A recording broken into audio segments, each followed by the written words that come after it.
وبركاته نحمده ونصلي ونسلم على رسوله الكريم أما بعد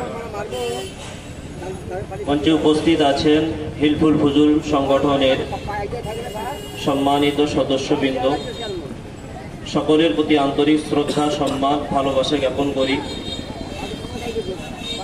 সময় একেবারে কম, সেই হেতু কথা লম্বা চওড়া করার কোনো সুযোগ নেই।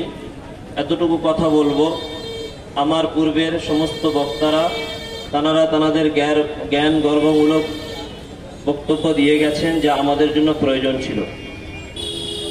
অনেকেই মনে মনে ধারণা করছেন ইতিপূর্বে যত সভা হয়েছে সেই সমস্ত সভার আলোচ্য সূচি আলাদা ছিল, আর আজকের এই সভার আলোচ্য সূচি আলাদা কেন? আমাদেরকে কথা মনে রাখতে হবে, হিলফুল ফুজুল সংগঠন অনেক দূরের চিন্তা করে, অনেক গভীরের চিন্তা করে। মুসলিম পার্সোনাল ল বোর্ড এটা সমগ্র মুসলমানের জন্য, ভারতবর্ষে যত মুসলমান বসবাস করে প্রত্যেকের জন্য এটা একটা জরুরি। অতএব তা যদি ক্ষুণ্ণ হয় তা আমরা ভেঙে পড়ব।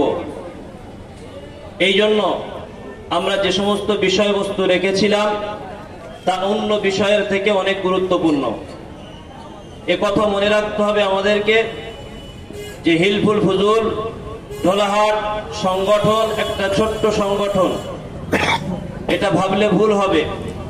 এই ছোট্ট সংগঠন একদিন বৃহত্তম জায়গাতে পৌঁছাতে পারে এবং বৃহত্তম আন্দোলনের ডাক দিতে পারে।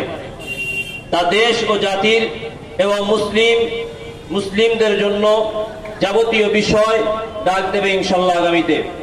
সাথে সাথে দেশের যত রকম অরাজকতা, যত রকম ধর্ষণ, মিথ্যা মামলা, যাবতীয় বিষয় আগামীতে আমরা ইনশাল্লাহ মুখ খুলব। এই বলে আমার সংক্ষিপ্ত বক্তব্য শেষ করছি। সবার জন্য আমাদের এই সভা যাতে আগামীতে আমরা আরো সফল করতে পারি, তার জন্য আমরা একটু ছোট করে দোয়া করব। সবাই দরুদ শরীফ আল্লাহুম্মা সাল্লি আলা